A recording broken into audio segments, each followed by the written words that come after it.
My name is Juliana Nicolasian with the Oklahoma State University Library. Today is Tuesday, November 29th, 2011, and I'm in Tulsa, Oklahoma, interviewing Catherine Taylor.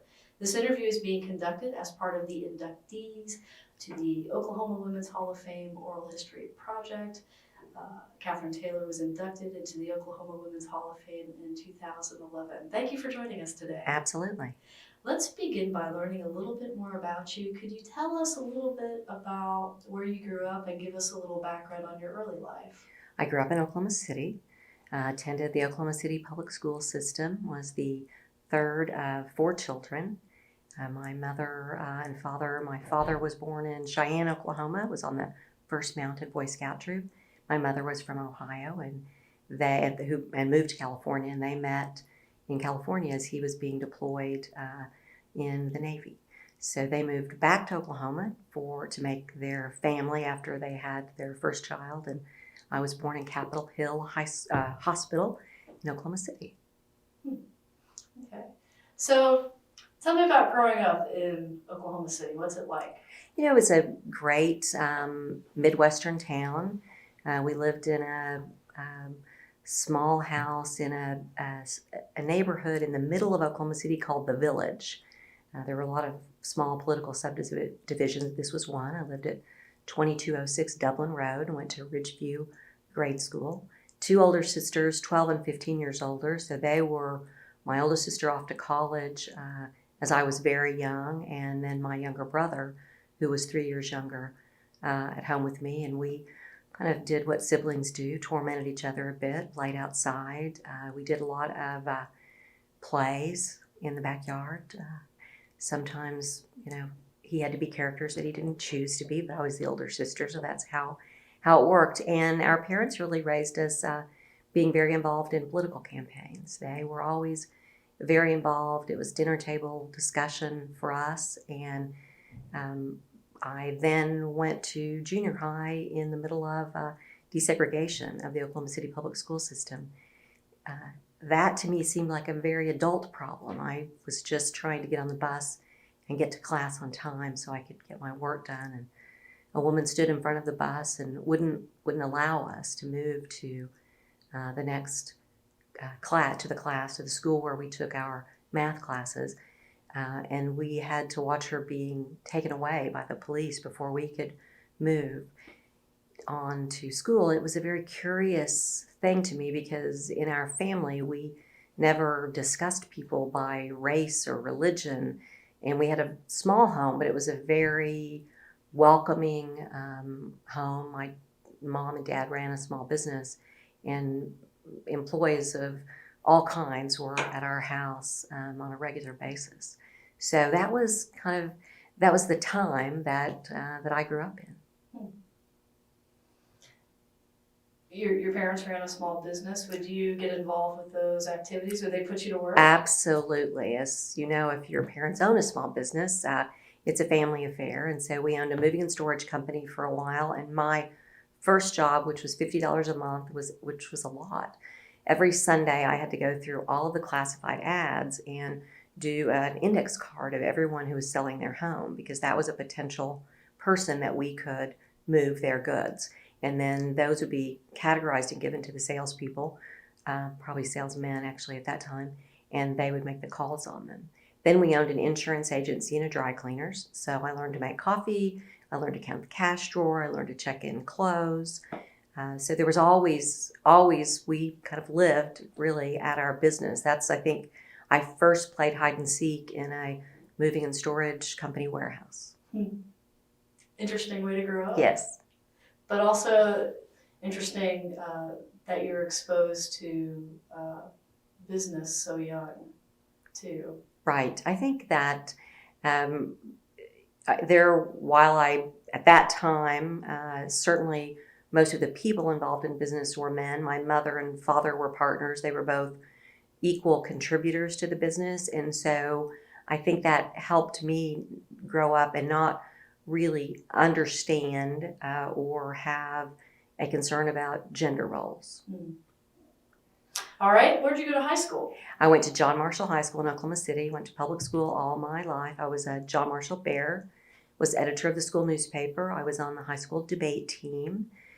Still have people that remember me, haven't seen me since the high school debate team, and unfortunately still remember me just from that experience. My debate coach was very influential, H. Oliver Roberts, amazing man. And I still keep in touch with my high school journalism teacher, Luann Ward, thanks to Facebook today. So the writing and speaking, those, whether I excelled in those because I had teachers that had confidence in me or they had confidence because I excelled, I don't know, but those were certainly my favorite classes, and actually I think what was the basis of everything I did after high school as well. Okay. Were you, outside of newspaper, were you involved in any other extracurricular activities? I was involved in a few things. I was always involved in political campaigns, a little bit in student council. I am a Democrat now, but in the presidential year that Richard Nixon ran for election, I represented the views of Richard Nixon, and actually a law partner of mine today represented the views of the other presidential candidate. Jay Shanker represented George McGovern. So we, obviously things changed for me, but I was always involved in political campaigns. So speaking and writing and government, however that related, that's really where my interests were. So as you're growing up, any ideas of what you wanted to be when you got older? Well, I think I always thought I wanted to be a journalist. I loved writing. I got an A++ on a paper on the land run in 7th grade, so I felt like that was my destiny. I then learned that journalists need to move a lot and work odd hours. In fact, in college, I worked at the Oklahoman, and I worked the midnight to 6 a.m. shift. Wasn't really sure that was a lifestyle that I wanted. So that was what my vision was. It didn't turn out that way. Were your parents very encouraging when it came to education? Absolutely, they were. It was interesting though. In high school, and my oldest sister attended college. My mother attended college. My oldest sister received her degree. Neither of my parents had their degree, but they were very supportive. My high school counselor, who was supportive, but at the time, because I thought I wanted to be a journalist, I'd researched and I wanted to go to the University of Missouri at Columbia or Northwestern. And her response to me was, that's really not necessary. That would be very expensive. Why would you want to invest that kind of money in your education? You should go to a state school. I'm glad I went to a state school. It was a fabulous education. I'm not sure that was the right analysis at that time, but that was the attitude. And that's why you decided to go to OU? The University of Oklahoma, I did. And I'm thankful that I did. My freshman year in college, my father died. 11 months later, my mother died.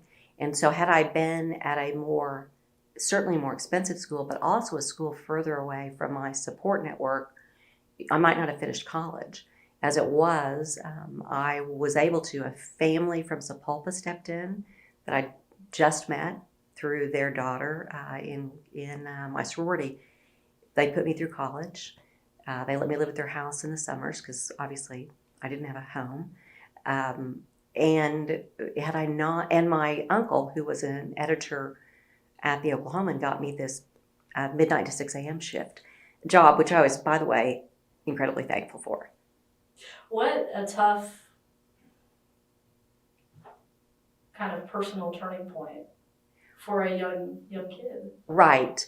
Yeah, it was, but here is how I coped with it, is I just became I was always a very responsible child, but I became, if you look at my calendars for those 4 years, there's not a minute open. I was involved in everything in college. I was on student government. I was in the governing council of the sorority that I was in, which, by the way, was never something anyone would have chosen for me. I didn't seem like the typical type to be in a sorority.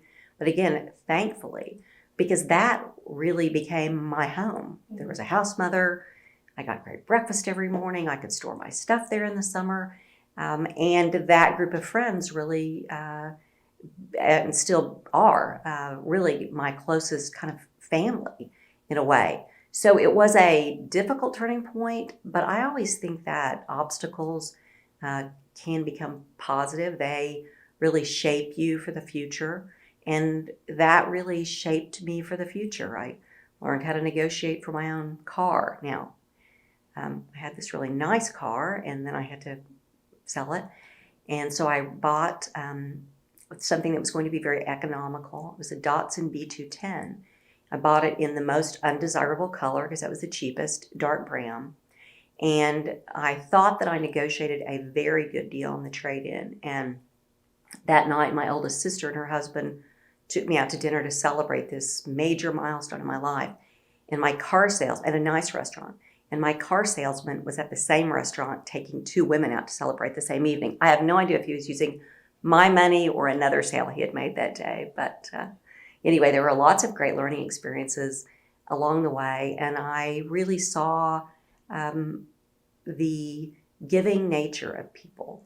If you think of this, family that just knew my circumstances but didn't really have a long background with me, and they came forward and made sure I got my education. So that probably was a pivotal moment for me to say, when I have that opportunity, I will make sure that happens for others. Mhm. That's how it works. You're at OU. Any classes or professors that really make an impact at that time? Well, certainly I think my journalism professors made an impact. That was, my passion and kind of where I could lose myself. I had some great philosophy classes. Had a great professor that got me through botany, which I was thankful for. My brother-in-law who tutored me in business math, that I was thankful for. But it was the entire, I think, at that time, because I really moved my life to the campus. That was my home. So it wasn't just the professors; it was the entire, atmosphere at the community at that time. That was, a very memorable place for me.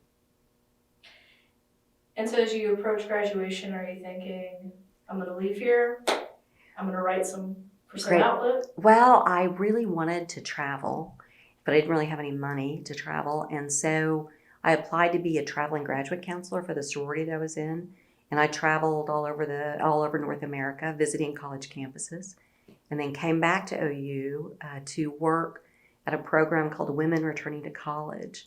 At the time, there was a big push at the university to encourage older women who had completed raising their families to return to college and get their degrees, increase college degrees in the state, and help the income level of these women.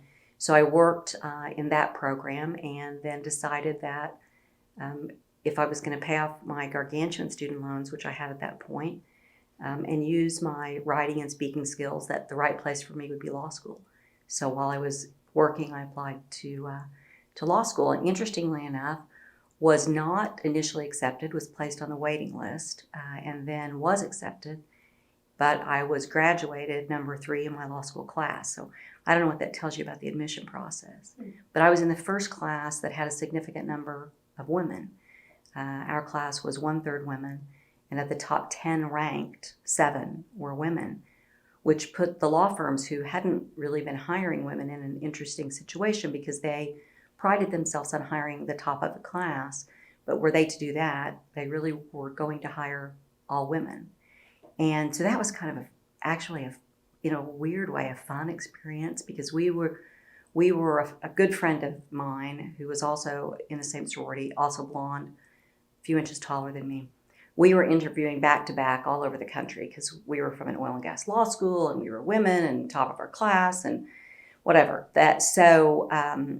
We had some interesting experiences. One where I walked into a partner's office at a law firm in Dallas, and he said to me, "Didn't I interview you yesterday?" And I said, "No, that was the other blonde." One interviewer who, before Hillary Clinton made the line famous, said to me, "What does your husband think about you practicing law?" And I said, "Well, I didn't put myself this far in debt to stay home and bake bread." They did not offer me a job. And then the most,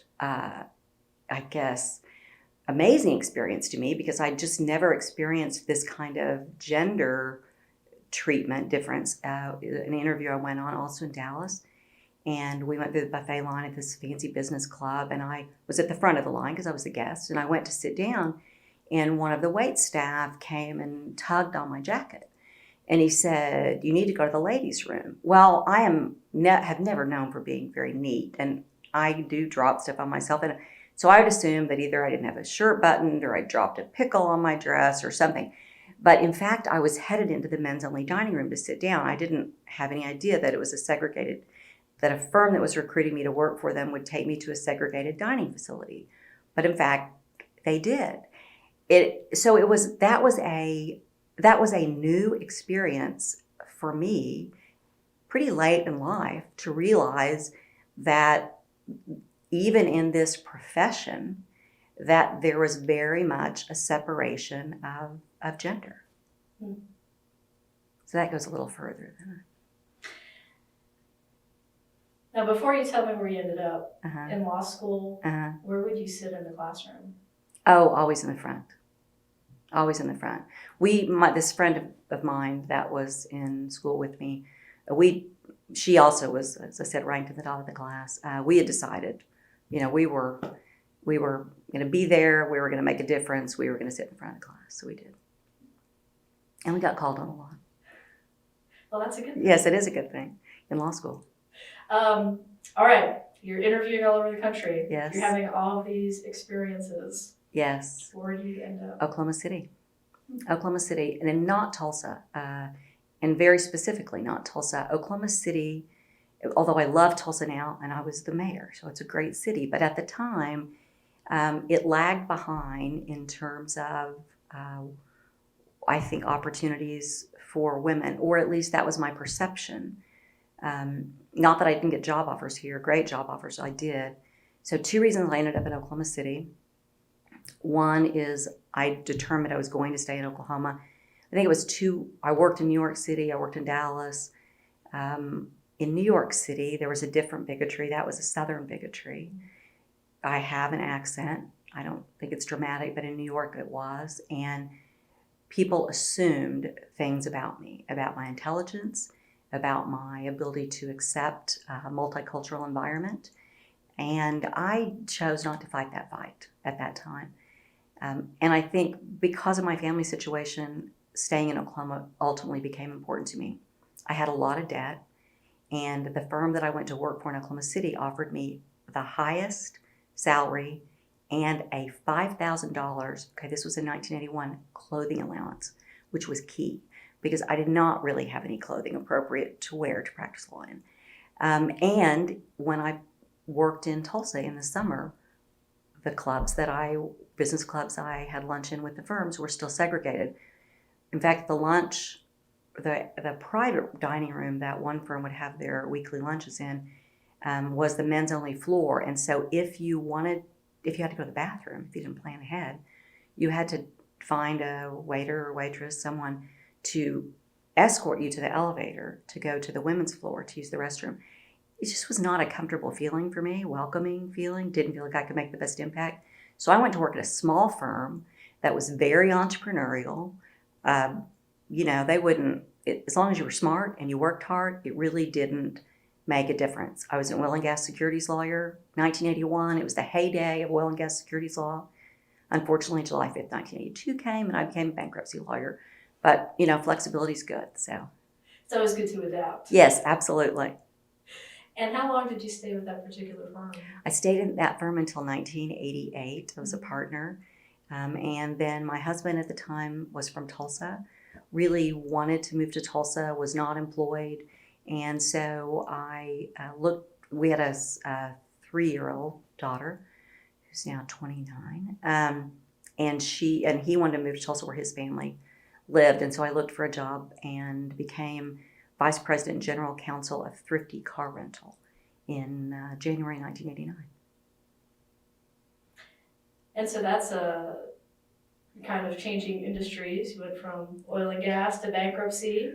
To franchise law. Mm-hmm. And then Thrifty was a franchise company that was publicly traded. So my skill set fit perfectly. And a friend of mine, Cliff Hudson, who practiced law with me in Oklahoma City and then became general counsel for Sonic Industries, called me and said, hey, I know you're looking for a job in Tulsa. They just lost their general counsel. They just went public. You're perfect. You should apply. And interesting the way life works. I now sit on the publicly traded board of Sonic Industries, and Cliff is the CEO. It's funny how it all comes Mhm. back around. It does. So you're just guns blazing, working in law. Yes. You're doing your thing. I'm guessing you're working 24 hours a day, right. Traveling all over the world. New Zealand, Australia, China, Great Britain, France, you name it. So, Many times dragging my child, Thailand, my only child, many times dragging her kind of with me Mhm. on these trips, because when you have one child, you can pretty much pack them up and go anywhere. So the challenge of raising the family, not too much. Well, I got divorced when she was 5. Mhm. And so while her dad was in town, he also had a demanding job. And I discovered the TU women's golf team, who kind of became my team of babysitters for my daughter. They were great role models and available. And then, as I said, I packed her up. I joke that she learned what a leveraged buyout was by the time she was 9 years old. It's pretty good. Yes. At what point do you make the transition from the legal sector into other avenues? Public sector. Mm-hmm. Well, what happened is, as I left, Thrifty was sold to Chrysler Corporation, and I loved being at Thrifty again. It was a very entrepreneurial company. We bought Dollar Car Rental, Snappy Car Rental, General. We bought companies all over the world, and I got to lead that as general, or got to lead the legal part of it. Great team of people I worked with. When you become a subsidiary of a major corporation in a non-core industry, life changes. When you become the subsidiary in the automotive industry, which was at the time, and really still is, but certainly at the time, incredibly male dominated. It's a very different position. And I actually went to a board meeting in Detroit for our company, and I was the only woman at the board meeting. The CFO's male, and so I went, excused myself to go to the restroom, came back, and there was laughing in the room that stopped as I walked in, and I was curious. So the CFO and I were contemporaries, and later I said, "Tell me what happened. What was that about?" And there was a joke being told that they did not feel like it was appropriate. They could tell when I was in the room. So I just thought, you know what, this has been a great run, but I'm done now. Went back to private law practice and began to get more involved in community activities. The state treasurer at the time became a friend of mine, and he appointed me to a small little authority called the Grand River Dam Authority. And then I had the opportunity to invest my daughter's college savings, but I figured with that golf team experience, maybe she'd get a scholarship if it didn't work out, in National Car Rental, along with 3 other people, one of whom is now my husband. And we bought National Car Rental from General Motors. Their alternatives were to find a buyer or to liquidate the company because it had lost almost $1 billion under their ownership. And so I became an entrepreneur again, and it worked out well. When we sold the company, I said, now's the time. I'm going to pay my debt back, however I do that. We started a charitable foundation, and I kind of put the word out that I was interested in being involved in government. And a new guy whose campaign I wasn't involved in had just gotten elected, Governor Brad Henry. And ultimately, I became his Secretary of Commerce, Tourism, and Workforce Development, and a small business advocate. Now, those 3 organizations aren't traditionally tied together in one position. They are not. That was the first time they had ever been tied together. But as the governor and I talked about how you impact economic development, You bring people to your state so that they will ultimately come there and locate a business or work. And you develop a great workforce to make sure you support your businesses. So we had a strategy to leverage those workforce, those departments together, those organizations. Was that challenging? It was very challenging because there were three cultures. One, workforce is federally funded, all federally funded, so that's one culture. Tourism was state funded and very state legislature driven, because that's what drives rural Oklahoma is tourism. And then the Commerce Department was, they always called them the chosen ones. It was a totally at-will department. They made more than anyone else. They went on fancy trips around the world, and they got the big headlines when they brought jobs to town. So there was never a natural affection. And we did a day-long facilitation of the management teams of those three groups. The most exhausting day I think I've ever spent. But at the end of the day, we definitely found common ground, and people understood why the saying, a rising tide lifts all boats, worked in this situation. And we were able to make not all the connections we would have liked to, but we were able to make a number of connections that helped. And it was pivotal in recruiting Dell to Oklahoma City. Had we not had those connections with those departments, we would not have been able to convince Dell to do their largest site outside their corporate headquarters, largest site in the U.S. in Oklahoma City. It seems like when you're working with business and those legal aspects, it was one type of political climate, and now you're working for the state government, and that's a whole other ballgame. Mm-hmm. How did people take these changes? How did employees take these changes? Yeah, that's a great question. And the state legislature. Mm-hmm. So right after I was appointed, we got a 30% budget cut, and I did what I knew to do based upon my business experience. I gathered my management team. We put everything we did up on the wall. We figured out what other people were already doing, where we could eliminate tasks without eliminating services, and implemented our plan. I got a call from the chair of my budget committee, and he said, please come over and see me. I'd like to see you. I'd like to hear about your vision for commerce. I was excited. I got my PowerPoint. I got my management team. We're going over to the state legislature. We're going to tell them about our vision. What could be better?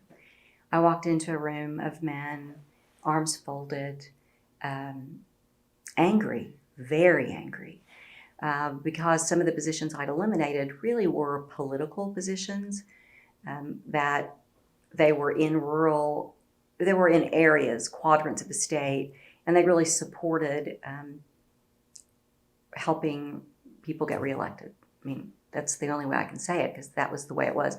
And I knew that those people weren't pivotal to our mission, so they were terminated in the budget cut.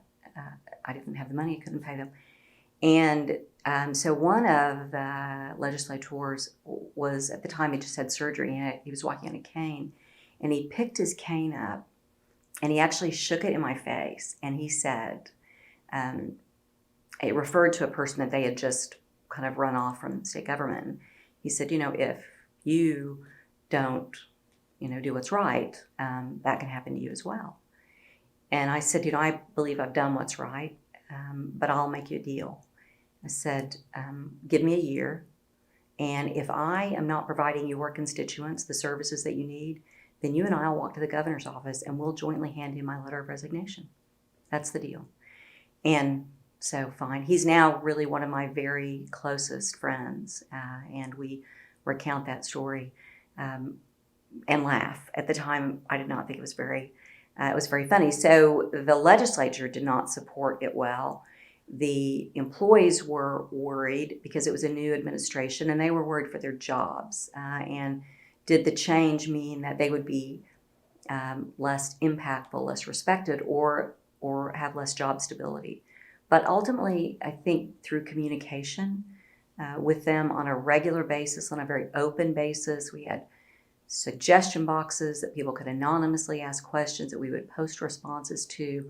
We had weekly employee meetings with all of the groups. We met as a joint, all three management teams together on a regular basis to dispel rumors. And ultimately, we were able to convince most of the people to get on the train with us. And we also saw a number of people voluntarily leave because they didn't like the direction we were headed. I think it's when you could take your experience and turn it into kind of a fresh approach, it really helps open eyes and increase productivity in certain areas. Well, it's not the way things are usually done. Right. A lot of times they're done more in back rooms and quietly and without offending. It's never been my style to do that. I don't, I see a lot of managers believe in the mushroom theory. You just keep people under mushroom, feed them what mushrooms get fed, and you don't let them see much of the light of day. I don't believe in that. I think you give everybody all the information they can digest, they use what they need, and they're going to be the most effective team. Well, you mentioned while you were Secretary of Commerce, Tourism, and Workforce Development, bringing Dell to Oklahoma City. You also led EDGE. Mm-hmm. Tell me about EDGE. That was a great opportunity. And really, I have to credit Chancellor Risser for a lot of that idea and that process. So the governor wanted a big idea for how we transform Oklahoma. And so we put together about 150 people, very careful about making sure that we included diverse voices. And that is diversity in all senses of the word: location, backgrounds, gender, ethnicity, and political views. So we had ardent opponents of the governor on that task force, as well as supporters. And we tasked them in various areas to come up with the best ideas to transform Oklahoma. And of course, there were many great ideas that were implemented that probably are not well known today. I think moving commercialization processes in higher ed got a lot of push and some new legislation based upon EDGE.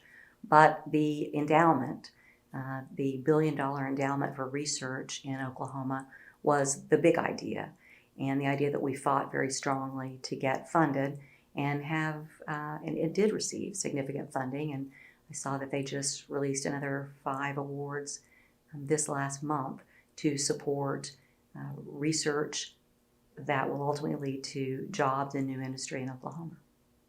Were you happy in that position? I was. I loved working with Chancellor Risser, loved working with higher education, so I could be the, not that higher ed's not pragmatic always, but I could be the very pragmatic side, and he could be the academic process-driven side. We gathered wonderful data to show that what we were doing would make an impact, and we were able to get the support of a wide variety of people with various opinions. And that's, I think, what makes a state very strong. I used to say that, in speeches when I was Secretary of Commerce and Tourism, Oklahoma has a population about equal to that of metropolitan Houston.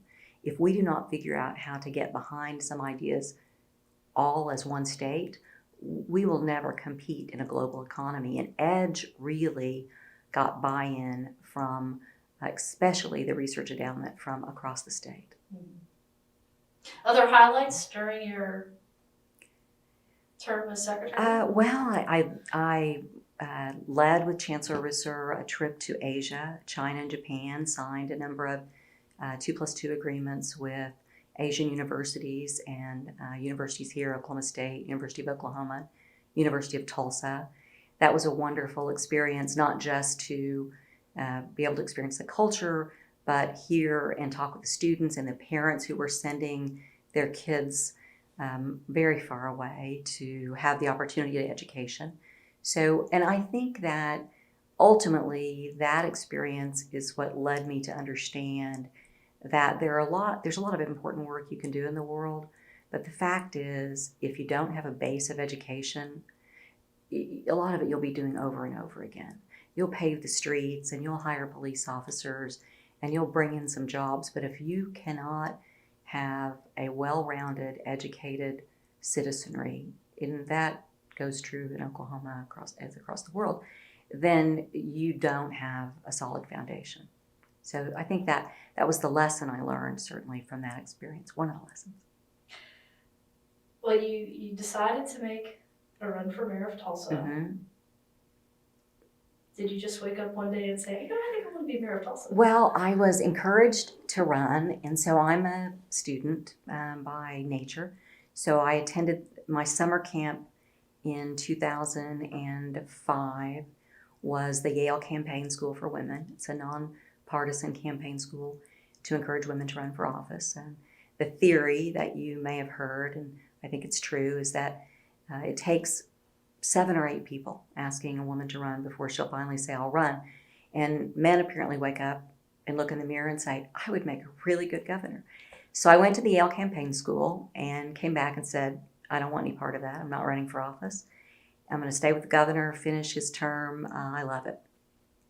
And Tulsa was having some problems with its largest employer. And we worked with the city to put together a plan to maintain those jobs, 5,000 jobs that could never be replaced. Although today's an interesting day to talk about that, American Airlines. Mm-hmm. But the city simply didn't execute on their part. And so I was part of a delegation that went to see the President of American with President Boren, who's on their board, Governor Henry, the mayor, and the congressman. I was the staff person that went. And the state was prepared to execute. We had the pro tem and the speaker and the lieutenant governor and the governor all signed on, but we didn't have the city. And I left that meeting and called my husband and I said, I need a check for $50. I'm going to file for mayor. It's not the way I would suggest you do it, by the way. It's good to have a plan. So I did, and I had a brutal, beyond brutal, about 110-day campaign. My Democrat opponent called me and told me that it wasn't my time.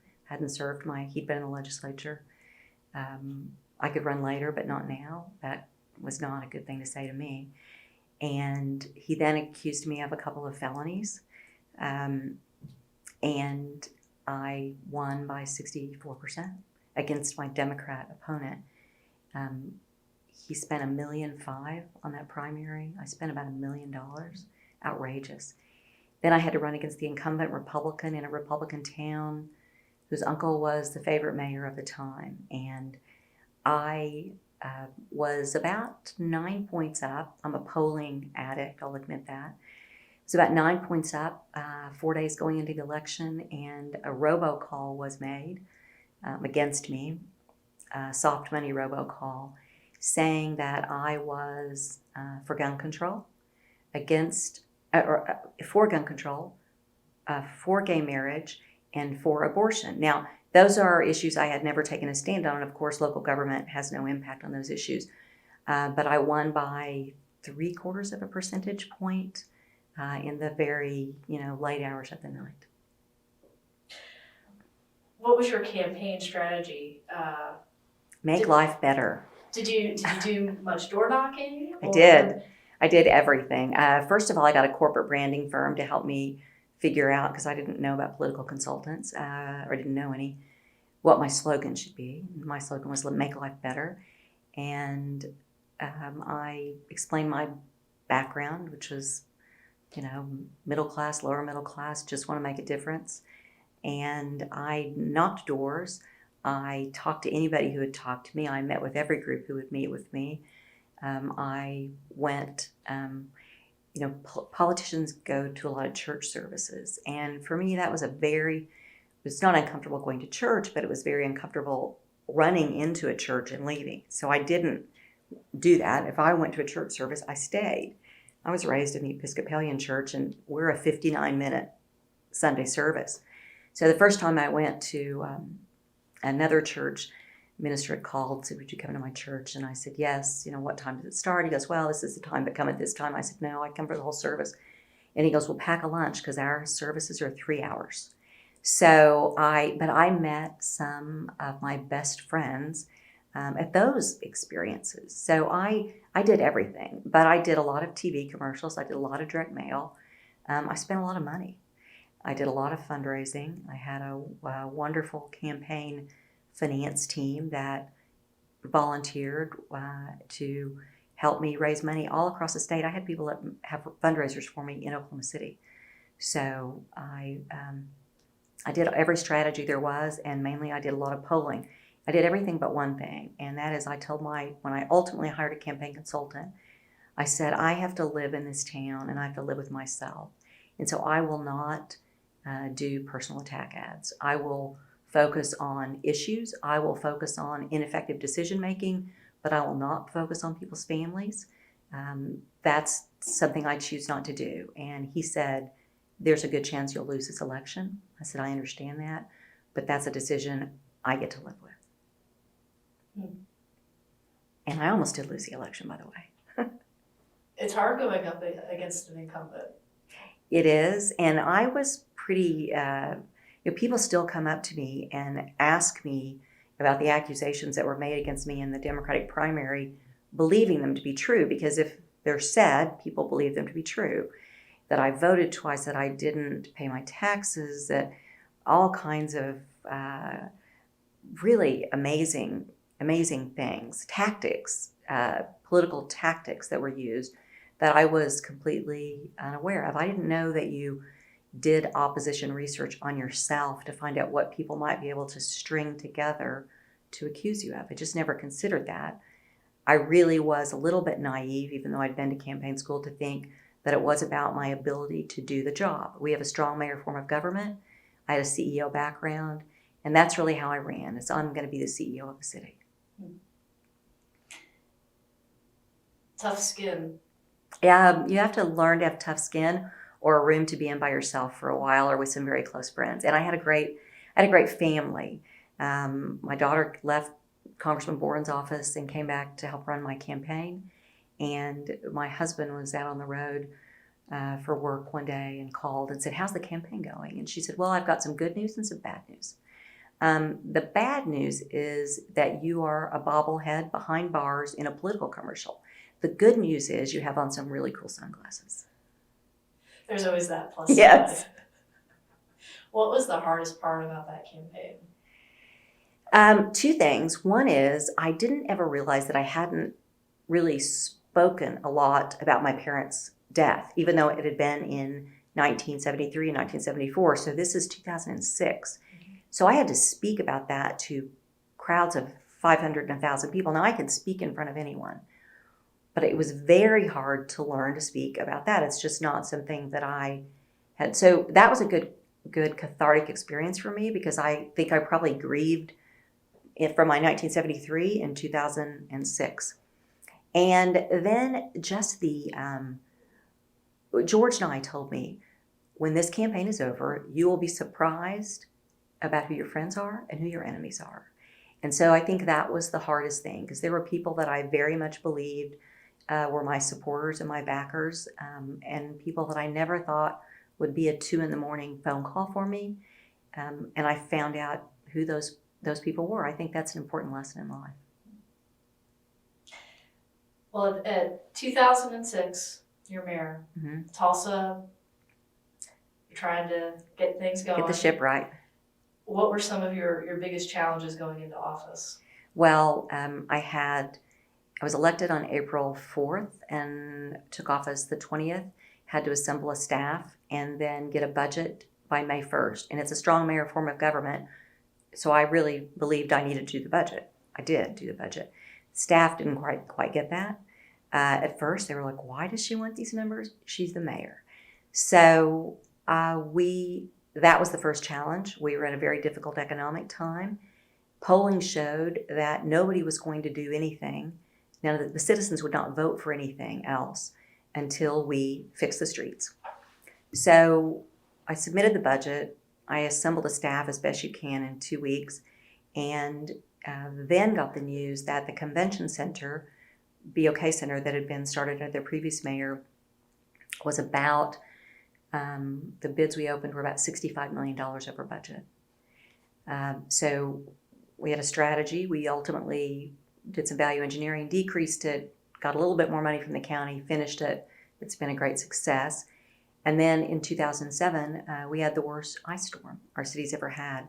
75% of the people were without power on December 7th.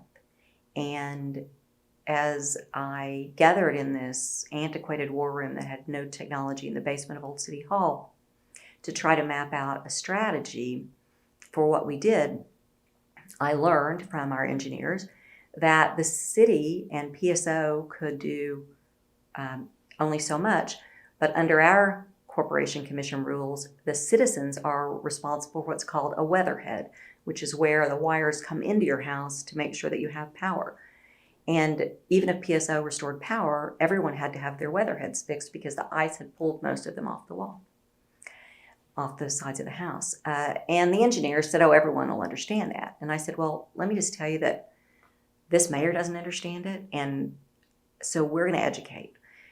So we did flyers at Quick Trips and everywhere we could, and we had firefighters literally walk the streets because we had people without power who had limbs who couldn't leave the house. We had people on emergency oxygen who we couldn't identify where they were. It was the one time when I was mayor that I said, if I don't do this right, people will die. That's always the standard. You know, do you really lose sleep over whether that constituent letter had a typo in it? No. But this was a matter of life and death. And then we began seeing, as you always do in weather crisis situations like in New Orleans, price gougers, people that were going to take advantage of the people that could least afford it. And then there was FEMA, who was not exactly quick on the draw with decision making, which also would hamstring our local state agency. So I talked to the governor, gave him a heads up about what my kind of crazy plan was. He obviously couldn't give me a formal okay, but I felt strong enough about my relationship that we literally opened up an electrical shop at the convention center. We sent faxes out to every electrician in the region, every electrical store. We gathered all weatherheads and everything else they would need there. We sold them to them. We booked the jobs. We had citizens call into us. We booked the jobs. We paid the electricians by the job so they couldn't gouge. And then we ultimately got reimbursed by FEMA, and I had the occasion to go to Washington, D.C., meet with the head of FEMA, and actually go over the plan that we put together and implemented. And in less than 20 days, we had power restored to almost every single person in the community. The goal was by Christmas Eve, and we met that. Now, I would tell you the team at the city worked their tails off during a time when they would have liked to have been shopping for their families, and they wore Hawaiian shirts and people brought us in food. We did the best to make it fun, but we were in a cold fairgrounds making sure that people got their power on, and it worked. So that was the biggest challenge, and the thing that brought our team together most aggressively as a team, our city team, ended up with the head of public works in the hospital with MRSA. Almost died. It was a really difficult situation. I had no idea what anyone got for Christmas that year in my family, but my husband took care of it, thankfully. I think it's different when you're dealing with life and death. Yes. I mean, and you feel responsible for these people. Right.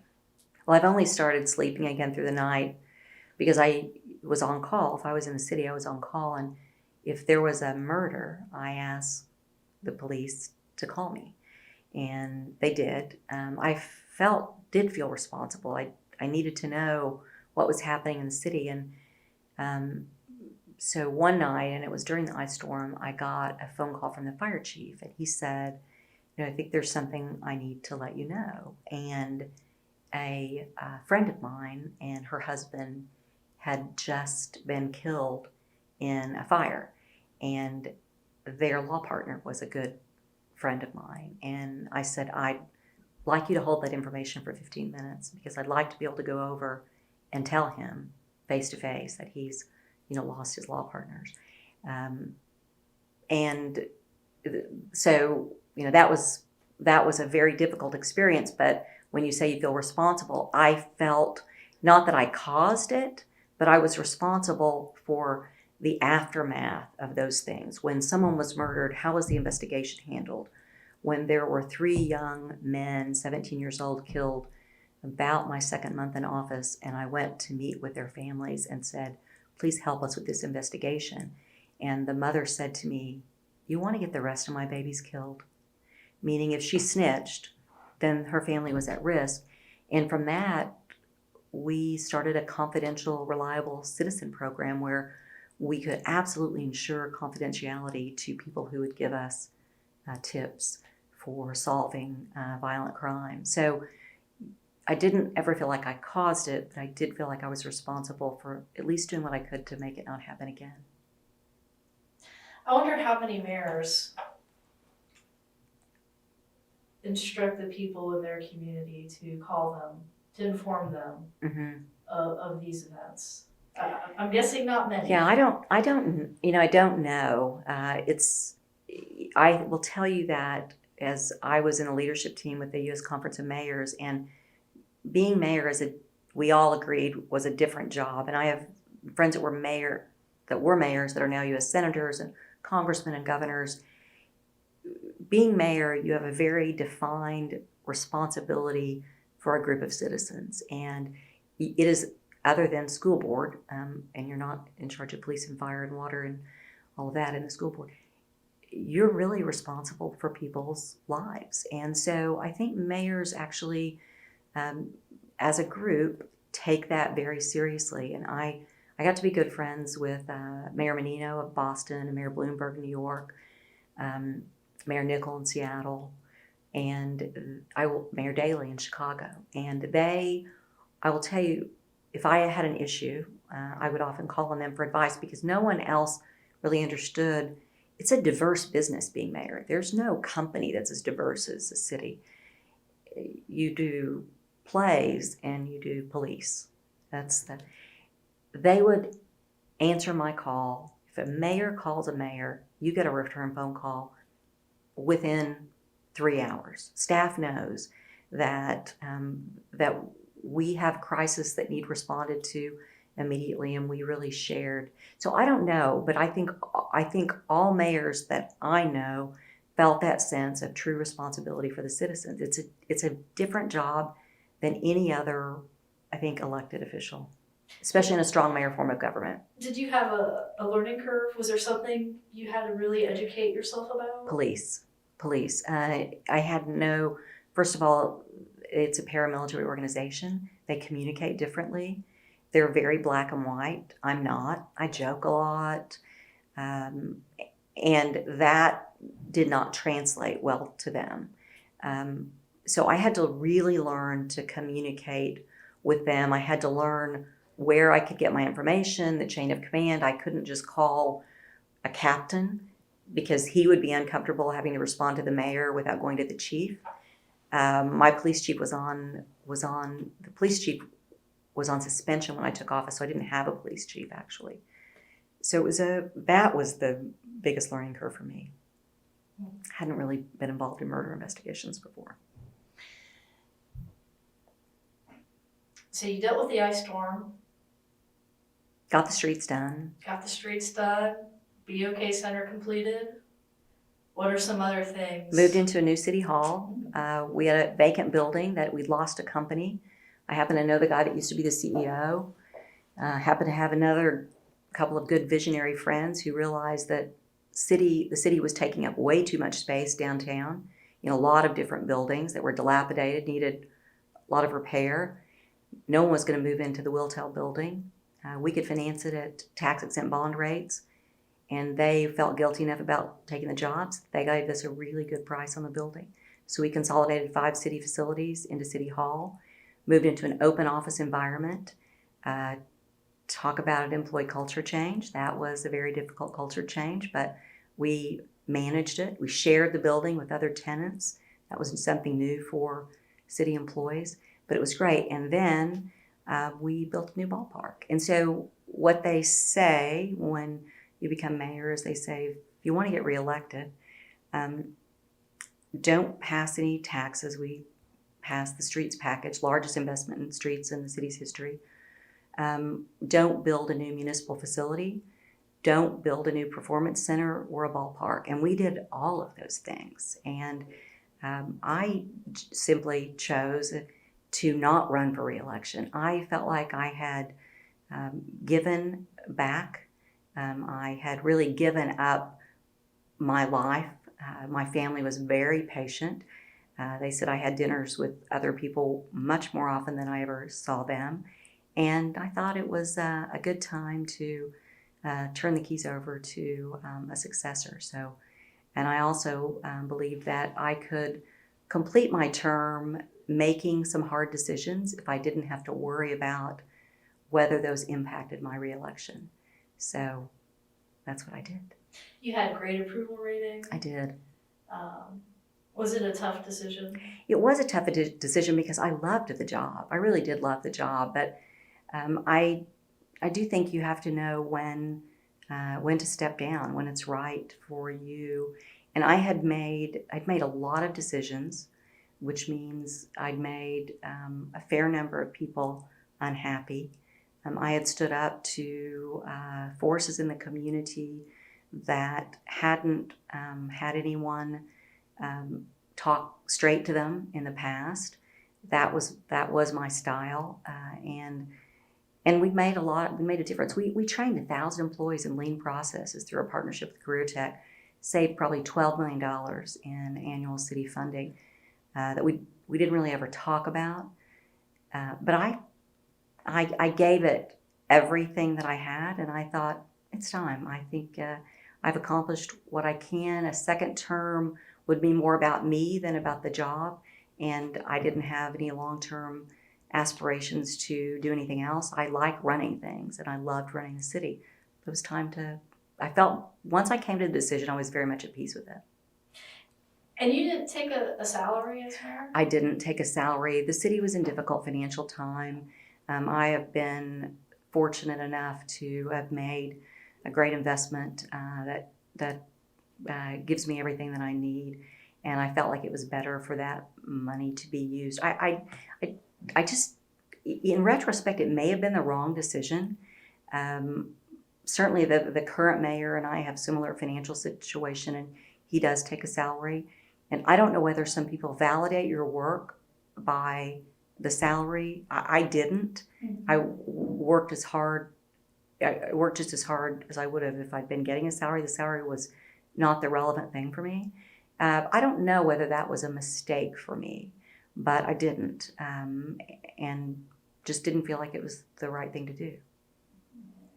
So then I left, finished my term as mayor in December, and happened to have had a Thanksgiving meal with the governor that year, and he said, I think you should come help me in my final year, do what you've decided you're really passionate about, and that's education. So I went to lead his team on education and the Race to the Top applications, but also the new legislation on teacher and leader effectiveness in our public school system in Oklahoma. Well, we're moving into after your time as mayor. Mm-hmm. You're back working for Governor Henry. Yes. Tell me about Race to the Top. So Race to the Top was Secretary of Education Duncan and President Obama's vision for how we got would implement best practices across the nation to close the achievement gap, not only within our country, but in our country's education system with other countries. America has been falling behind in math and science skills, and we needed to do something to change that. Our public education systems, as Colin Powell's group America's Promise said, was failing too many children. We are having significant dropout rates in the high school level. And in today's economy, if you don't have a high school degree, I mean, you're basically almost sentenced to prison. I mean, I think Marian Wright Edelman, in her work in the Cradle to Prison Pipeline, would say, particularly if you're a minority. And so their idea was, how do we encourage the best ideas to come forward? And so that Oklahoma determined they would compete in the Race to the Top application. It was me and my former chief of staff at the mayor's office, who's now the chief of staff for Tulsa Public Schools. We were the two people writing the grant application. We, by the way, had never written a grant application before. We did have a lot of great data from the Department of Education, and ultimately had some good consultants that private industry helped fund for us to. And then we did a listening tour around the state, talked to parents and teachers and principals, looked at data, and determined how we could best revamp our education system. And what the conclusion that we came to is that we were still living, as many states were, in a very different time. Oklahoma imprisons more women per capita than any state in the nation. 48% of the babies born in Oklahoma, as well as in most states last year, were born to single mothers. We had 83% of the kids in Tulsa Public and Oklahoma City Public Schools live at or below the poverty level. That was not the way it was when I was a child. And whether the school system appreciated that or not, those were the students that they were going to have to teach. And we needed a different way of training teachers, a different way of supporting teachers, and a different way of making sure the right teachers were in the right place, because otherwise the achievement gap, particularly among minorities and non-minorities, was going to continue to increase. So we drafted a Race to the Top application. It was not successful. We simultaneously drafted bipartisan, union-supported legislation for teacher leader effectiveness. That was some of the most aggressive in the nation. That was passed. We drafted a second Race to the Top application that was only 2 slots below being completely funded. And I yesterday got to see the implementation of our legislative work at Tulsa Public Schools and talk to teachers who are so excited that they're able to identify which teaching practices are helping and which are not, based upon not achievement, but on growth of the students, controlled for the environment in which they come to you.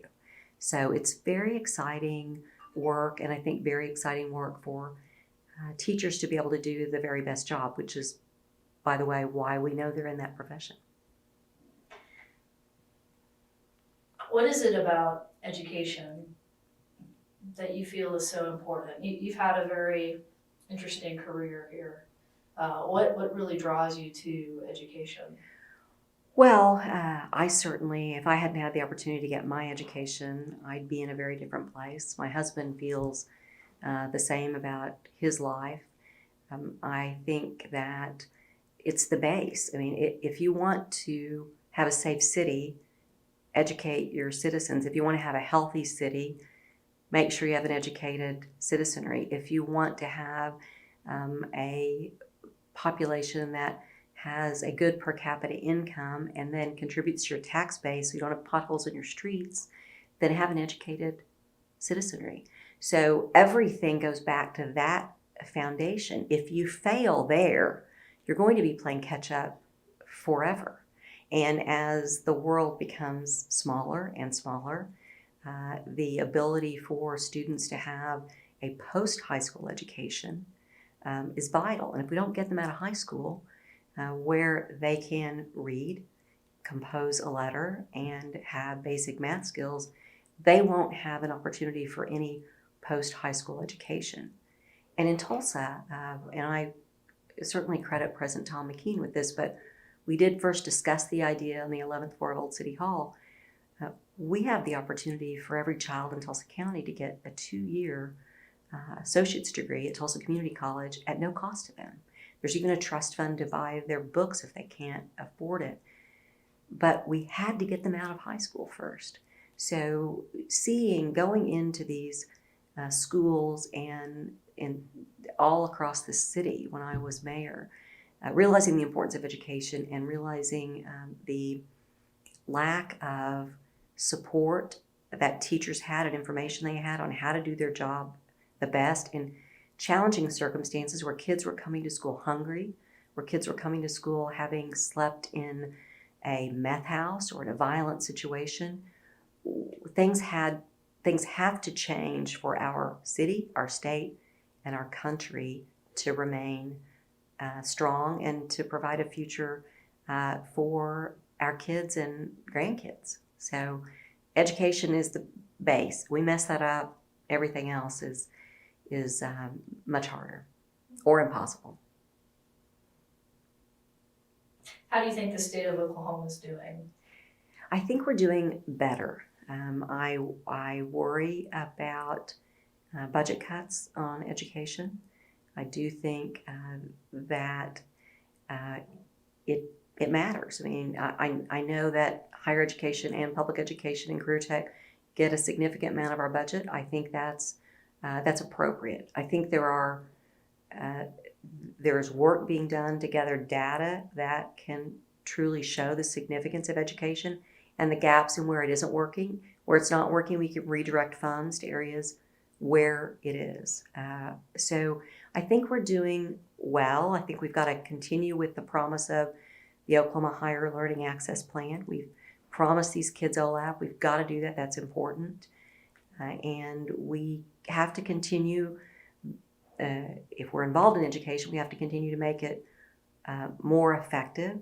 But a well-rounded student is a well-rounded citizen.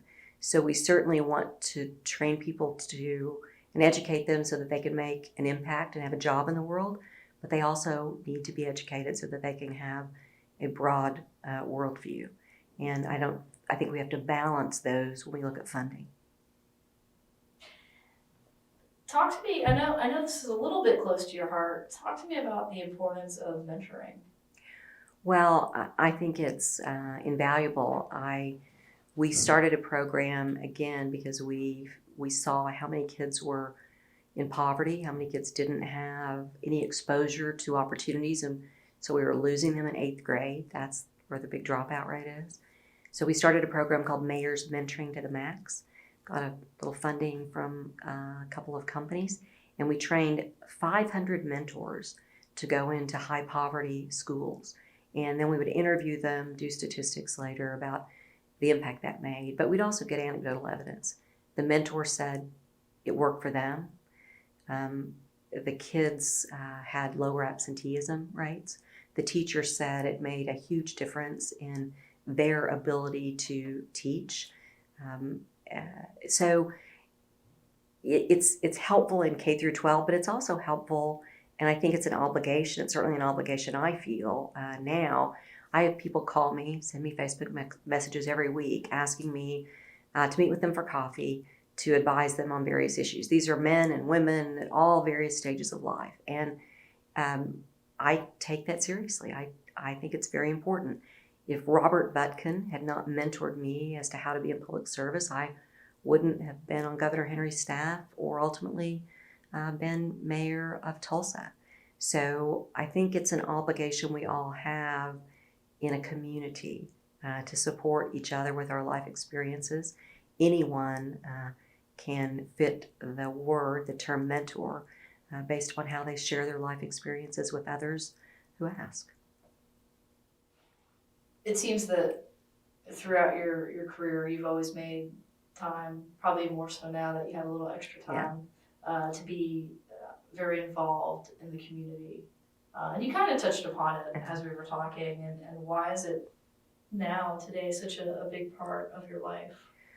Well, it's, I feel very blessed to be where I am, and I think it's important to share your time, your talent, and your treasure with causes that you believe in. I used to joke that someday our house would be declared a public free speech space because we had so many events in our home to support causes that we believed in. And that's how my parents raised me. It's certainly how I raised my daughter, who now is the executive director of our family foundation. And I hope it's for generations to come. It does take a village to have a healthy, prosperous community. And I think it's unsustainable to think that government can do it all or business can do it all. It takes a wide variety of people to make a difference, and we all have different talents and different passions, and that's what we need to follow. We learn the background for our careers in many different places. Where are some of the places you've learned the background for some of the various things you've done? Well, certainly being on the debate team caused me to have no fear of public speaking. My background in writing and journalism, I can sit down at midnight and write a speech I'm going to give the next morning. I learned to manage multiple constituencies for the first time when I was president of the Pi Beta Phi House. Might seem unlikely, but I had alums and I had students and I had the university. And then as I became a lawyer, managing partners, managing clients, expectations. And then as a corporate executive. So every step of my career has been a building block to the next. I think I wish I could say that I had planned it that way, that I had this grand plan, that this is where it would lead to, but I didn't. It's simply, I have seized upon opportunities. I will give myself that credit, and followed paths that I thought I could make a difference, and where I thought I could make a difference. But really, every experience has been a building block for me to the next. Any major stumbling blocks or adversity that you faced along the way? No, I think that adversity is what you make of it. So I always looked at it as a learning experience. I'm sorry, for example, not to have my parents around, but as I look at people my age who are dealing with a lot of issues with their parents, that's a burden that I don't currently have. I certainly faced the challenge of raising a child, finding babysitters in schools and all of that. It made me learn how to balance, and it now makes me very appreciative to have a little more time today to experience my new grandson. So every life has its challenges, and there was a very wise couple who had a daughter who I recruited to work with me at a law firm, and she was amazing. She was from a small town, Walters, Oklahoma, went to Cornell, was a Rotary Fellow, I think, in Ireland. And I said to them, tell me, how did you raise her to be such an amazing person? And they said, we did not pave the road for our daughter. We paved our daughter for the road. And I think adversity paves you for the road. All right, key highlights. Key highlights. Well, being elected mayor, that's a moment that I'll never forget, walking through meeting offices, meeting city employees, and being able now, a lot of days I'll just drive around downtown by myself with a big smile on my face and be able to look at the impact that our team made. Learning the value of education, learning about how the education system can make an impact in someone's life or not, I think is an important part. And now learning that I can actually have balance in my life, cook dinner occasionally, go to a basketball game, and still make a difference is a good highlight. So every part of my life has provided a highlight and a lesson for me to learn. Balance now? Balance. Oh, much more so than I've ever had. Much more so. How many hours do you sleep now? Yeah, I've never required a lot of sleep, so probably 6 hours max. I just don't. It's how I work. I don't require a lot of sleep, so it's kind of nice. It's helpful. I bet it is. You can get a lot done. Exactly. Moving into the Oklahoma Women's Hall of Fame, what was going through your mind when you got the call? Well, I was very excited. I was excited that my daughter had nominated me. That probably means more to me than anything. But also, I have admired so many women who are in the Hall of Fame. But I think as an institution, it's very important because it does highlight the impact that women have made from very different paths and in very many very different ways. And I think that is important, not just as role models for women, but role models for citizens across our community. And I think we are at a time where it is still very important that we highlight the contributions that women have made to the state of Oklahoma. Do you remember who introduced you at the ceremony? My daughter. And what was going through your mind when you heard her speak such nice things about you? Well, it's the second time she's introduced me. The first time I was a Tulsa Press headliner with David Boren. And neither of those times, by the way, has she allowed me to read her speech in advance. And so my first thought is that I had to kind of move myself out of the moment so I didn't start crying while she was introducing me, because I wouldn't want to get up there and be inappropriate. But it made it. She knows me better, really, than anyone, and she knows my faults, and she knows my passion.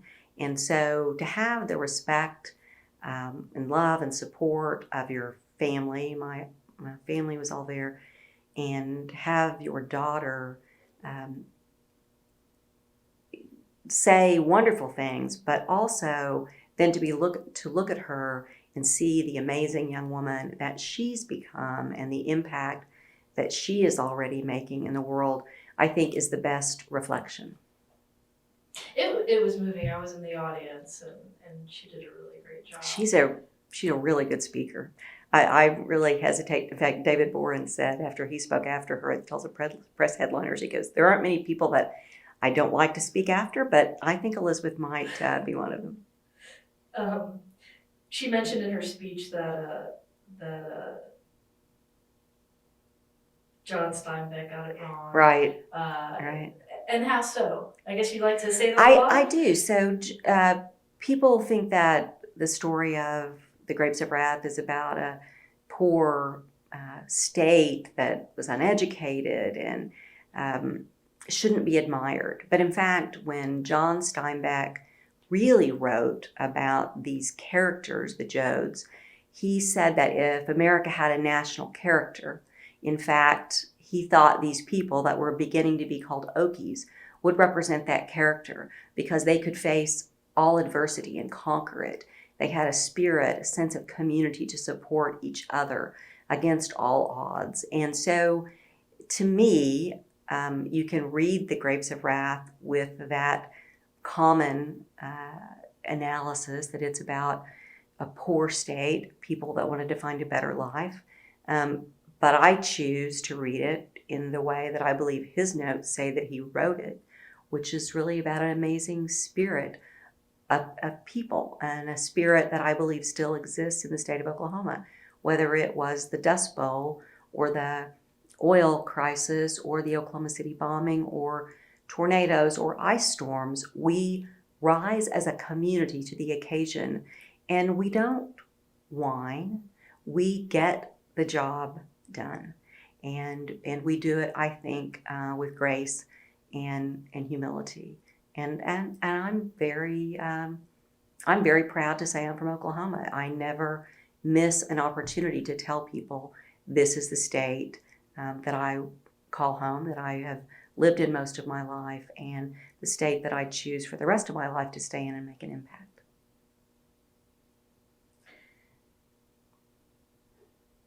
You join a very diverse group of women in the Oklahoma Women's Hall of Fame.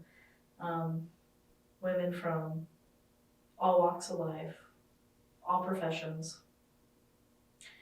What does this type of honor mean to you? Well, it is. It's very humbling to be on a stage with the women that are in the Hall of Fame, to be in that group, and to think that forever in history, as women who are thinking about what to do with their lives, will be able to see the impact that we as a group have made on this state. So it's humbling to think that you are a part of history that hopefully will have an impact on other people's lives in Oklahoma long term, and especially with the group that has been inducted into the Women's Hall of Fame. You're very involved. You've worked hard. you mentor lots of people. How do you feel that now people look at you as that role model? Well, I think it's interesting. I'm amazed at how much I'm recognized, usually by my voice now because I've kind of changed my look a little bit. And of course, with Facebook, people can reach out to you, and much to my family's chagrin, I do have a Facebook page. And so I'm gratified that people look at me as a role model. I hope that I can impart some help to them, both from the mistakes that I made as well as the successes that I had, because I certainly made my share of mistakes. And I think that's the most important thing a mentor or a role model can do, is to say, it wasn't a perfect road, and I was not perfect in the role, but I did what I could in the best way that I could. But I certainly made mistakes. Expect to make them and accept them. Don't dwell on them, learn from them, and move on. And so if people see me as a role model and seek my advice, that's what I really hope. That's the role model I hope to serve for them. Advice for Oklahomans. What would you tell your fellow Oklahomans? Be proud of this great state that you're from. More ecosystems than any state other than California and Alaska. Great heritage and the energy industry. Wonderful dedication to education. And we should be very proud of the state that we live in and take every opportunity to tell others about this great state. Advice for people who aspire to run a city or become a lawyer? Well, study hard, work hard. You always have to work hard, but remember your values and your compass, and know that those people that you debated in junior high will still be people that you will work with and know when you're in your 50s. So play hard, but be nice. We touched a little bit on your family throughout the interview.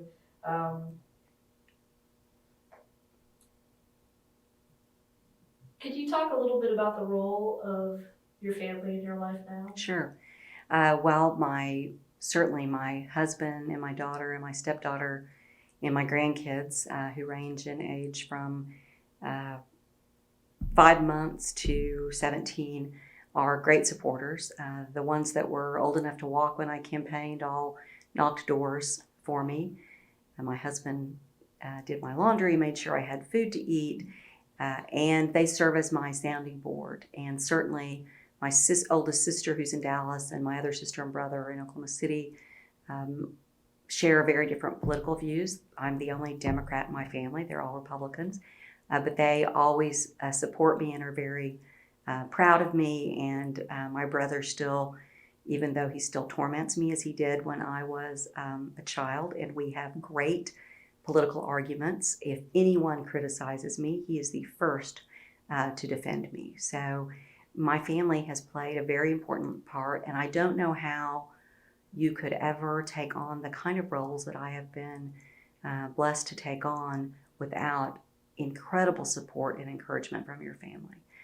Because I did not, and tolerance, because there was a time when I simply didn't have much energy left for them, and they stuck with me, and as about a handful of friends did as well, and encouraged me and propped me up when I thought that I couldn't go any longer. So that kind of a network, whether they are blood relatives or they are friends that are your family, I think are vital, especially when you're in a position that is very public, a lot of media coverage, internet coverage. I frighteningly went to YouTube the other day and looked at YouTube videos of myself, and it's frightening to see how many there are of me. And there were days when I had to see myself on TV so much that it was great to be able to come home to my family and my dogs who cared about me regardless of what I said, did, or looked like. Is there anybody you would like to make mention of that have really helped play an important role in your life? Well, certainly, I mean, my husband, Bill Lobeck, my daughter, Elizabeth Ellison, stepdaughter, Molly Pellegrini, Barbara Berry, and late Guy Berry are the family that put me through college from Sapulpa. I can't imagine how I wouldn't be where I was today without their support and my sisters and brother.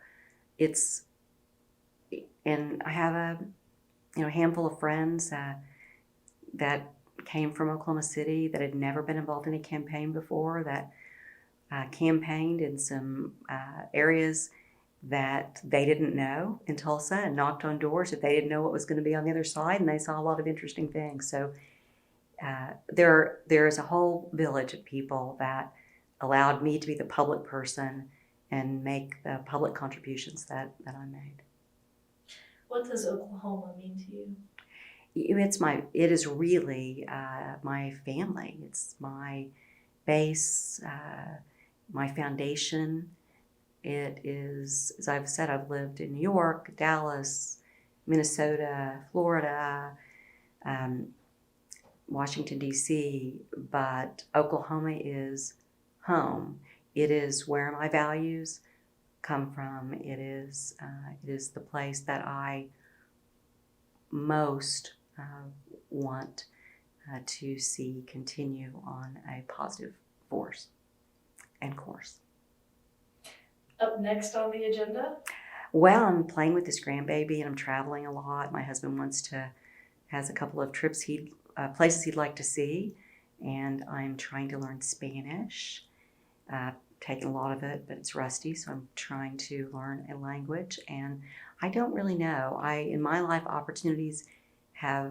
doors have opened, and you always have the choice whether to walk through them or not. And I've chosen to walk through some great doors that have been wonderful experiences, and I'm confident there'll be another one that will happen in the future. But I have no idea what it will be.